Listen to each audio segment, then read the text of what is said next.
اعوذ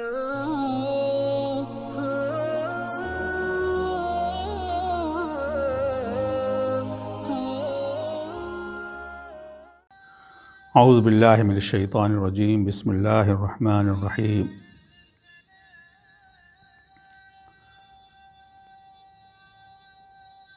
یرید اللہ بکم اليسر ولا یرید بکم العسر ولتکملوا العدۃ ولتکبروا اللہ علی ما ہداکم ولعلکم تشکرون۔ اللہ تعالیٰ چاہتا ہے کہ تم کو آسانی رہے، تمہیں تنگی میں نہ مبتلا کیا جائے، اور مقصود یہ ہے کہ تم مدت پوری کرو، وَلَتُكْمِلُوا الْعِدَّةَ، تعداد پوری کر سکو، اور جب یہ ہو وَلَتُكَبِّرُوا اللَّهَ عَلَى مَا هَدَاكُمْ، جب ایسا ہو جائے، یہ مدت پوری ہو جائے، تم کر سکو، رمضان کو گزار سکو، اس کے روزوں کو رکھ سکو، اس کی کتاب ہدایت کو پڑھ سکو، سمجھ سکو، اپنا سکو، تو پھر اس ہدایت کو پا لینے کی شکل میں جو بہت بڑی بات، بہت بڑی ذمہ داری آتی ہے، اور جو ایک اعضاء و جوارح اور روح کی قوت بن جاتی ہے، وہ ہے وَلِتُكَبِّرُوا اللَّهَ، ایک ہی تم اللہ کی کبریائی کی علامت بن جاؤ، چلتے پھرتے اللہ کی کبریائی کی علامت بن جاؤ۔ اور جب یہ ہو جائے، یعنی تمہاری چلت پھرت، تمہارے اعضاء و جوارح، تمہاری سانسیں، تمہاری دھڑکنیں، تمہاری حرکتیں، تمہاری نگاہیں، تمہاری سوچ، تمہاری بات چیت کبریائی کی علامت بن جائے، تو اس طرح سے تم شکر کے دائرے میں داخل ہو جاؤ گے، وَلَعَلَّكُمْ تَشْكُرُونَ، اور اس طرح سے تم جو ہے شکر گزار بن سکو گے۔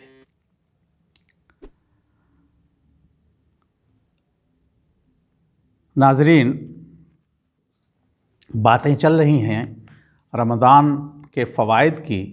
اور بنیادی طور پر رمضان کی گفتگو جس میں قرآن کا نزول، اس کے ذریعے سے منزل تک پہنچ پانے کی صلاحیت، اور وہ روشنیاں جو قرآن کی شکل میں ہمارے ذہن و دل کو منور کرتی ہیں، ہمیں رمضان کے مہینے میں روزہ رکھنے، اللہ کی ہدایت کو سمجھنے اور اس پہ عمل کرنے کی طاقت دیتی ہیں، انہی روشنیوں کے بارے میں اللہ تعالیٰ ہماری مجبوریوں کو بھی جانتا ہے، جو ہمارا خالق ہے، جانتا ہے کہ وہ بندے ہیں جن کے پاس عوارض بھی ہیں،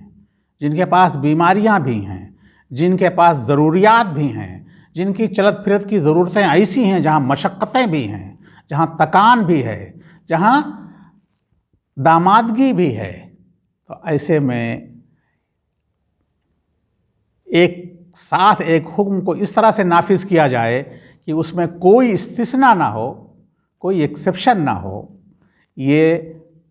اللہ اپنے بندوں کو اس طرح کی مشقت میں نہیں ڈالنا چاہتا ہے، اس لیے اللہ تعالیٰ نے استثنائی کیفیت بیان فرمائی ہے کہ اگر تم بیمار ہو اور روزہ مکمل کرنے کی صلاحیت نہیں ہے، طاقت نہیں ہے، دوا کھانے کی وجہ سے، نقاہت کی وجہ سے، ناپاکی کی وجہ سے، تو تم اس کو چھوڑ سکتے ہو اس مہینے میں، ان دنوں میں۔ اسی طریقے سے اگر سفر میں ہو، سفر میں روزی کی تلاش ہے، سفر میں راہ خدا میں جہاد مقصود ہے، سفر میں کسی کے عیادت کے لیے دور جانا ہے، سفر میں اپنے بال بچوں کی نگہداشت کے لیے دور تک نکلنا ہے، تو ایسے حالات میں اگر روزہ مشقت کا باعث بن رہا ہے، تم روزے کو ترک کر دو، اور اس کے بدلے میں جب تمہیں موقع ہو، آسانی ہو، تو اس کو پورا کر لیا کرو۔ اللہ تعالیٰ کا کیا کہتا ہے؟ وَلِتُكْمِلُوا الْعِدَّةَ عَلَى مَا هَدَاكُمْ وَلِتُكْمِلُوا الْعِدَّةَ وَلِتُكَبِّرُوا اللَّهَ عَلَى مَا هَدَاكُمْ۔ مقصود یہ ہے کہ تم 29 یا 30 دن کا روزہ رکھو۔ سال میں 355-56 دن کے اندر یہ ہونا چاہیے کہ تم 29 یا 30 دن روزہ رکھو گے، یعنی وہ شرعی روزہ جو قرآن کی طرف سے اللہ کے رسول نے وضاحت فرمایا ہے۔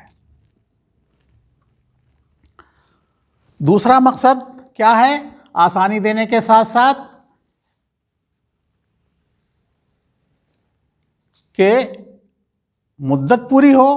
اور اگر مدت کا پوری نہیں کرنے کی صلاحیت ہے تو اوپر کی آیتوں میں یہ ذکر آیا ہے کہ آپ جو ہے غربا و مساکین کو کھانا کھلائیے کچھ دن کے لیے، ان کے ساتھ جو ہے، یا سفر میں ہیں اور اس کے بدلے میں تو قربانی کیجئے۔ اسی طریقے سے بہتر تو یہ ہے کہ روزہ رکھو لیکن اس کے باوجود اس کے بدلے میں فدیہ دو اگر تمہارے اندر یہ صلاحیت نہیں ہے تو۔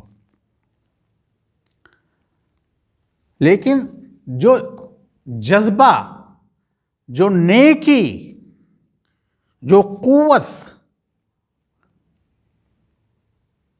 رمضان کے مہینے میں روزہ رکھنے سے پیدا کرنا مقصود ہے،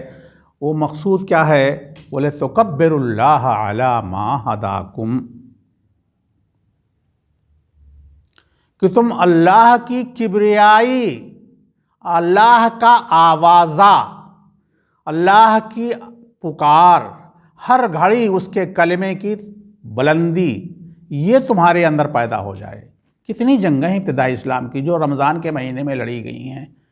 جہاد کی محنت جو کی گئی ہے۔ سب سے پہلی جنگ بدر رمضان کے مہینے، نہ غذا ہے، نہ ساز و سامان ہیں، اسباب ہیں، پھر بھی جو ہے اللہ کے بندے اس قوت کے ذریعے سے میدان میں اتر گئے ہیں۔ نہ صرف اتر گئے ہیں بلکہ فاتح ہو کے نکل رہے ہیں، مگر کیسے؟ وَلِتُكَبِّرُوا اللَّهَ عَلَى مَا هَدَاكُمْ، اللہ نے تمہیں منزل تک پہنچنے کی جو فکر تمہارے اندر جاگزی کر دی ہے،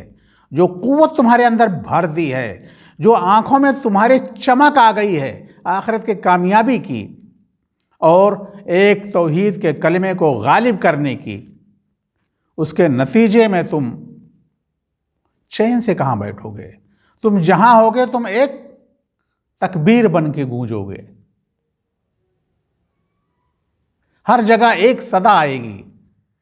لا الہ الا اللہ۔ اسی کو اللہ تعالیٰ رمضان کی عبادت سے، روزوں سے جوڑ رہا ہے۔ وَلِتُكَبِّرُوا اللَّهَ عَلَى مَا هَدَاكُمْ، احسان جتا رہا ہے۔